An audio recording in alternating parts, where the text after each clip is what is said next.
So welcome to all our advisors around the country. My name's Scott McLennan. I'm the Head of Distribution at Charter Hall. Before I hand over to Stephen Bennett to give our quarterly update, I thought it might be timely for me to give you a bit of an update on what we've been doing in distribution. So as we approach the end of 2020, when we reflect, it's been a very difficult year and never been a more important time to communicate with our advisors.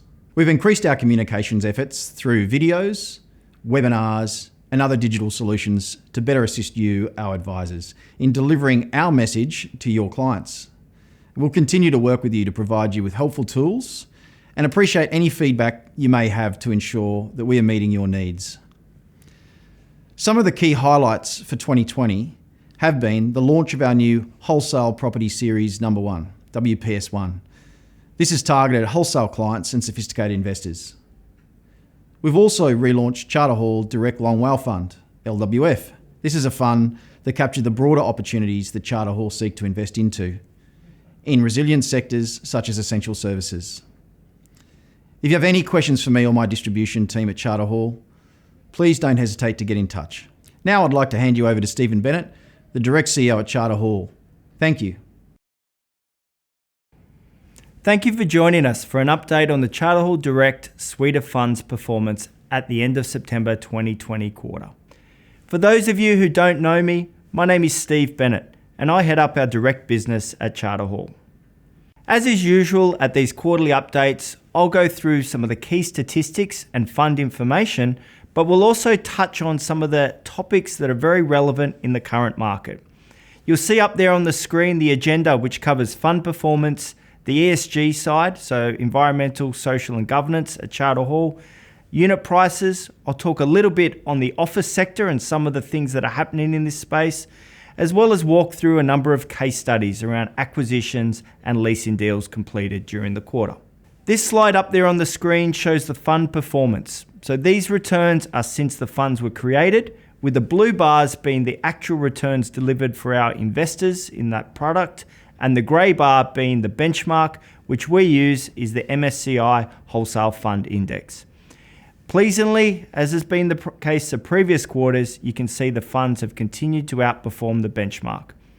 On the right-hand side are the funds that are open for investment, and I often get asked why some of the older funds have higher returns. Well, you need to keep in mind that they were launched at different times in the cycle, times when interest rates were sitting at 5 or 6%, and you would expect the returns to be elevated for other investment classes. So what you've seen as interest rates have come down over a long period of time, the returns for all asset classes, not just unlisted property, have tended to go down as well.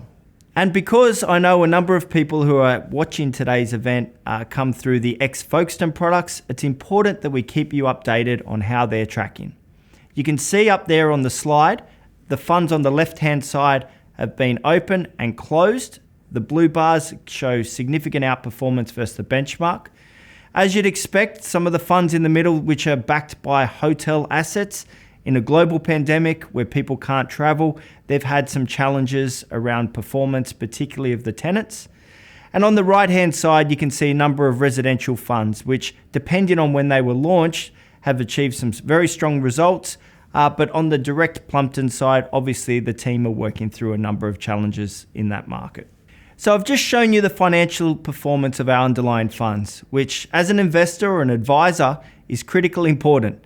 But it's equally important how we deliver those returns. And because Charter Hall is an institutional manager, we focus on the environmental, the social, and the governance side of things as well. We believe that not only is it the right thing to do, but focusing on these measures will ultimately maximize the long-term performance for our funds. This next slide is a fantastic summary of the various funds' unit prices. These are the funds that are closed for investment as well as the funds which are open for new applications. We think it's important that we provide you with this information in a nice succinct manner. And remember, these unit prices are the ex-distribution prices as at quarter end, i.e. 30 September 2020. And so before I get into a bit more detail on the open funds, it's always good to reflect on and give investors an update on the funds which are closed for new applications. The slide up on the screen right now shows the performance metrics of the Direct Industrial Fund number 2, number 3, the BW Trust, as well as DAT1 and DAT2. What they have in common is a very high occupancy rate, well, they're all 100%, very long-term weighted average lease expiries, and a focus on very strong tenant covenants. So I'll also give you a little bit more information on some of the key changes that occurred to the Direct Automotive Trust number 1 and number 2 during the September quarter. What has happened? Well, we managed to negotiate the sale of a portfolio of assets to the key tenant, AP Eagers, and we believe that was a fantastic result for our investors. We were able to transact at the 30 June independent valuation price, and we aren't an accumulator of assets at Charter Hall. If we believe it's in investors' best interest to sell assets early, we will do so. In fact, it actually costs Charter Hall management fees because we are selling the assets and returning the capital to investors a bit earlier than originally forecast. I do also recognise that we would have ideally liked to give investors greater communication around these transactions which were being negotiated. However, because any of these sales are highly confidential and because the purchasing entity is a listed vehicle, we have very strict limits on the kind of information that we can pass on not only to investors but to any third parties. And really the point where we can communicate in any level of detail is at the point when the assets are contracted. So what has happened? Well, 75% of the assets in DAT2 have been sold, as well as around 20% of the assets in DAT1. Because we want to wind these products up and funds in the next 12 months, DAT2's final asset, which is a Liverpool, New South Wales asset, has recently gone to market. In fact, we're currently running a live on-market sale campaign right now with the aim to have that property in contract either this side of Christmas or early in the new year. For DAT1, it has 2 assets left, an asset at Castle Hill in New South Wales and an asset in Hillcrest, Queensland. Similarly to what I just said with DAT2, we're looking to transact and sell those assets in the next 6 to 12 months, wind up the funds and return all the capital to investors. As I said, we believe that's the best interest for our investors to be able to sell those assets at attractive pricing, even if it means returning that capital back to you and winding up the fund a little bit earlier than originally anticipated. One of the things that it is worthwhile spending a little bit of time on in this quarterly update is what's happening in the Australian and in fact the global office sector. You can see here, because of COVID-19 and the global pandemic, we've had trends that have been going for a number of years and in some cases decades, but what's happened is that pandemic has sped them up. We all used to have fixed work hours. Well, that's been replaced by flexible working hours. We used to have command and control where the strategy and direction is very hierarchical and set from the top. We used to have information which was stored in silos and fragmented across the company, where it's now connected and engaged across a larger number of people. And of course, the big one, everyone used to have to come into the office at all times, whereas now you have working from home and the office is part of a bigger ecosystem. We at Charter Hall believe that the new way of working, so the flexible approach, is not going to replace the traditional office sector, but it will complement it. People will be given more flexibility to work from home a number of days a week, but that's a good thing. And we think that companies will extract maximum benefits of productivity, risk management, and collaboration by combining the best aspects of the office environment, as well as giving employees and team members that flexibility they desire. I'm also often asked, well, Stephen, in a world where many cities have locked down, and in Australian sense, the Melbourne example really comes to mind, what has that done for the amount of occupied space with your tenants? You can see up on the slide there that it really ranges. Not surprisingly, Melbourne has the lowest usage because the government has effectively mandated that unless you're critical and required to be in the office, you're actually not allowed to do so.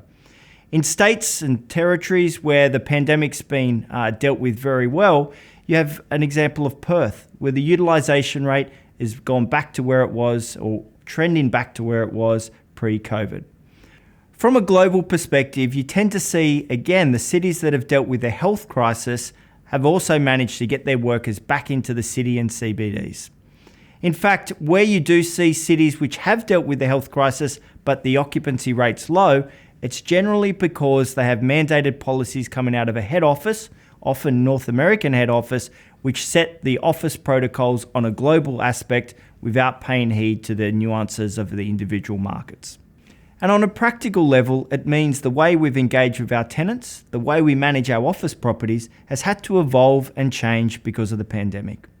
You can see on the screen a number of real-life examples, such as we've provided our tenants return to work guides, which mean that we've standardised the health aspects and made sure that they've thought about all the things that they need to do to get their team back into the office safely. We've put greater levels of signage and decals throughout lifts, around the lobbies, around the kitchen areas. We've incorporated temperature screening as you enter many of our buildings, as well as a detailed lift management strategy. Obviously, the cleaning aspect has increased. In a pandemic and a health situation, you'd expect that regardless of the type of assets, whether it's an office, whether it's a medical, whether it's a logistics. And with changes to the technology, so we've created a lot more frictionless, so less touch points when you come into the office. So that's the immediate term, and what it's meant, future initiatives are also changing. We've included smart toilet systems, which include touch-free technology, doorless amenity, as well as end of trip, so bike and showers where you don't need to swipe your card or touch pads. We have antibacterial lift buttons, as well as incorporating ultraviolet handrail sanitizers and ultraviolet sanitizers into our AHUs, air handling units. So you put all these things together, and it's why our tenants like to deal with institutional managers that have professional, detailed systems in place, and importantly, people on the ground where our assets are located. And one of the implications of the pandemic is what you see in any economic downturn or recession is that the higher quality assets tend to do best. And that's because tenants wish to upgrade their premises, and the secondary assets are less desirable because they don't incorporate many of the features which I just talked to. You can see up here on the screen, assets as a proxy that are less than 10 years old typically have lower vacancy rates than some of the older stock.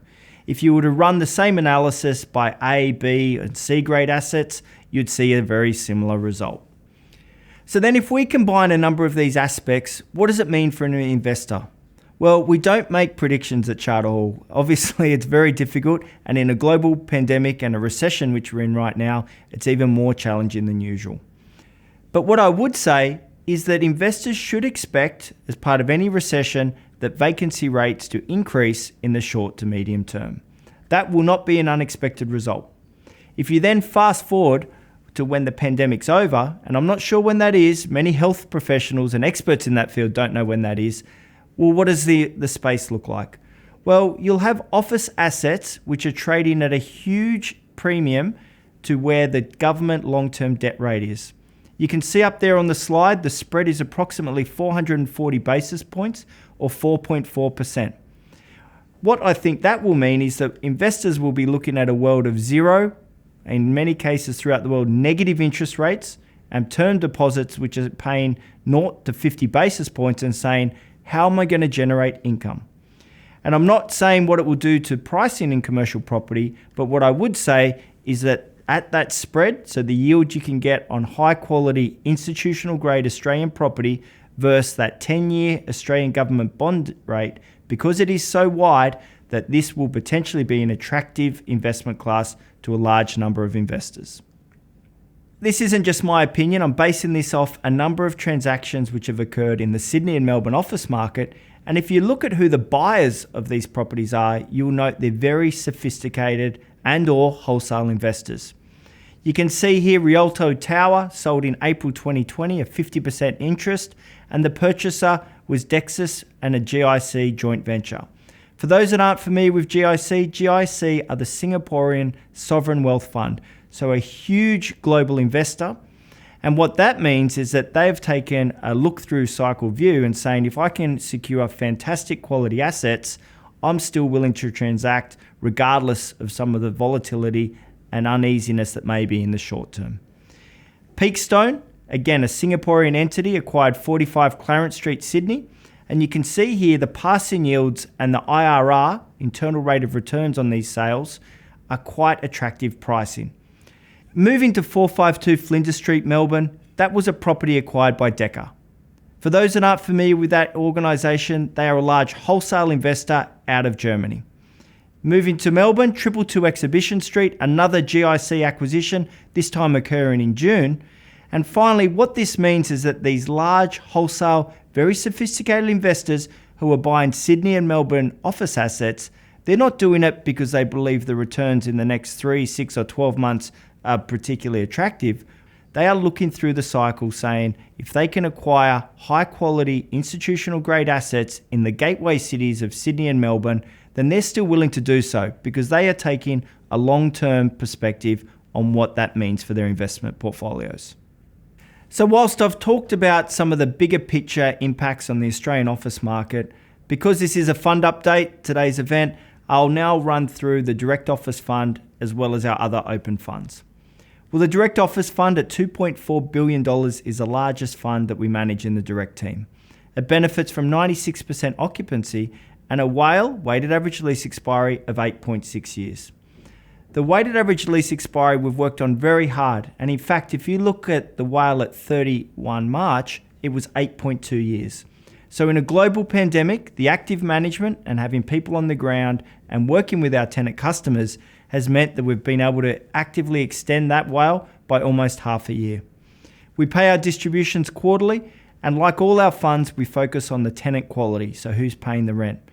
31% government, as well as supported by Suncorp, Coles, Western Sydney Uni and Horizon, with the top 5 tenants representing 60% of the net income we receive from the fund. Moving through to the PFA fund, slightly smaller fund but still very large at $1.3 billion. It has a higher income yield, and that's largely because it plays in the space where it will acquire more metropolitan assets. The occupancy rate extremely high, 99%, and the weighted average lease expiry at 7.7 years is pretty much in line where it was at 31 March earlier this year. So like we just spoke about with the Direct Office Fund, we've worked very hard to maintain that long-term leases that we have in place.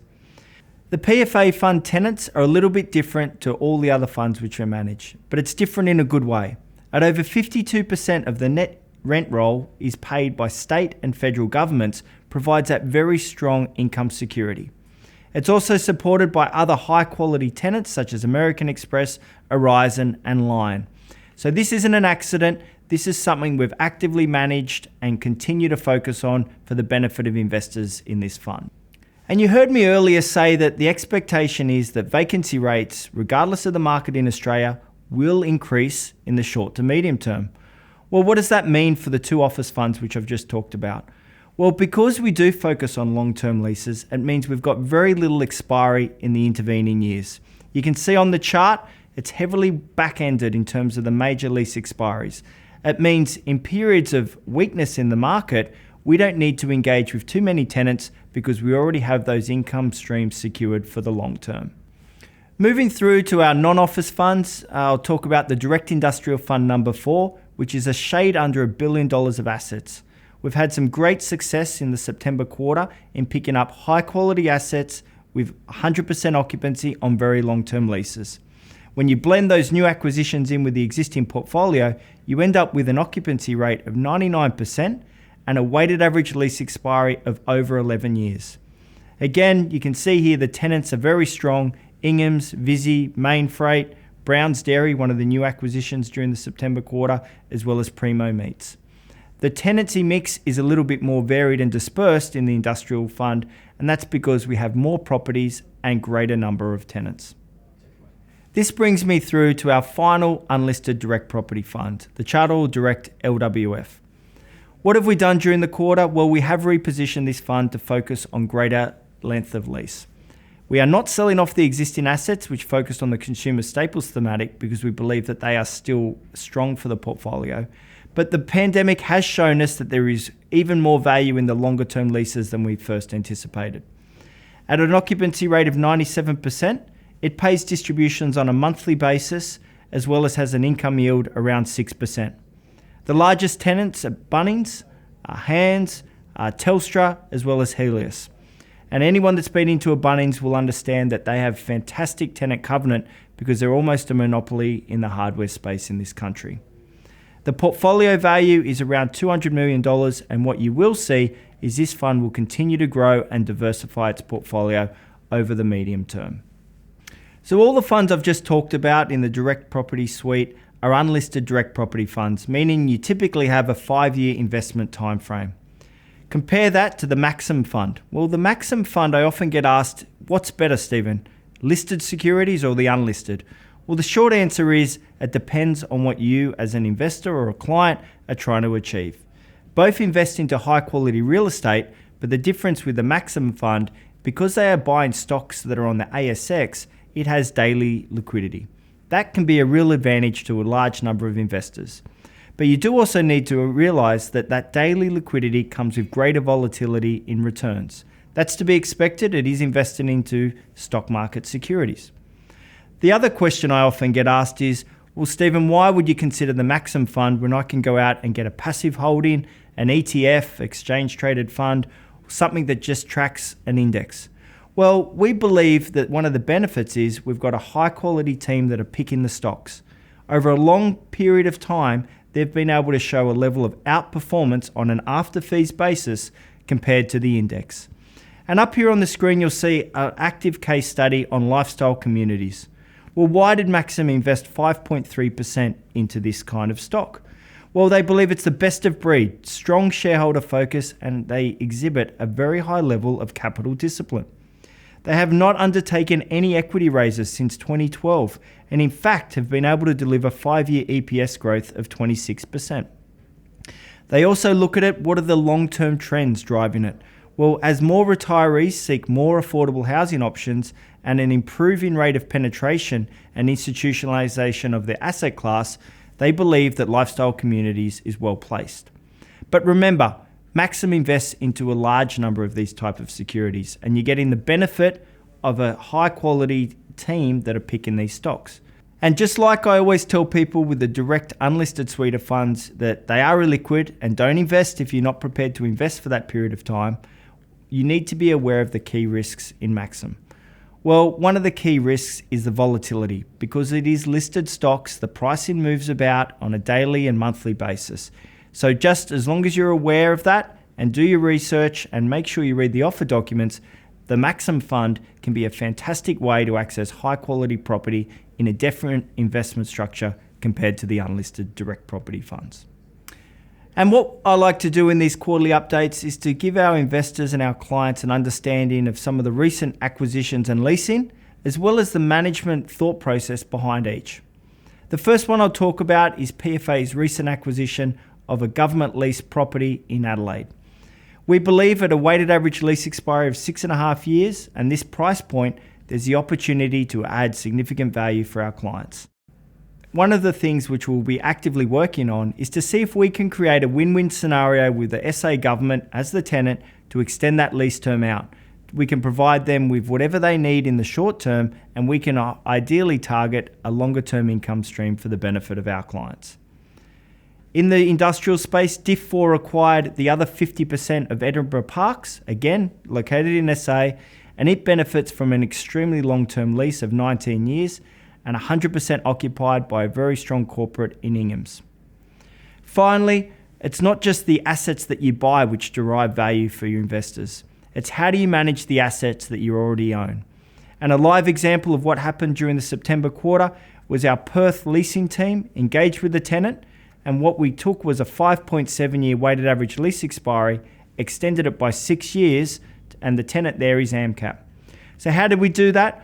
Well, that property was significantly over-rented. So we provided them with some rental assistance in the shorter term, and they were willing to extend the lease off the back of that. So they got what they want. We got longer term lease expiry, as well as we were able to achieve some valuation uplift on that asset as well. Thank you for joining us for our September 2020 quarterly update. If you'd like more information or to discuss any of our opportunities currently open to investment, our quarterly report is available on our website, located at charterhall.com.au, or you can contact one of our team. Our team are focused on adding value to all property portfolios and delivering on the fund's investment goals, and we will continue to do so for the benefit of investors. Thank you for your ongoing support of Charter Hall.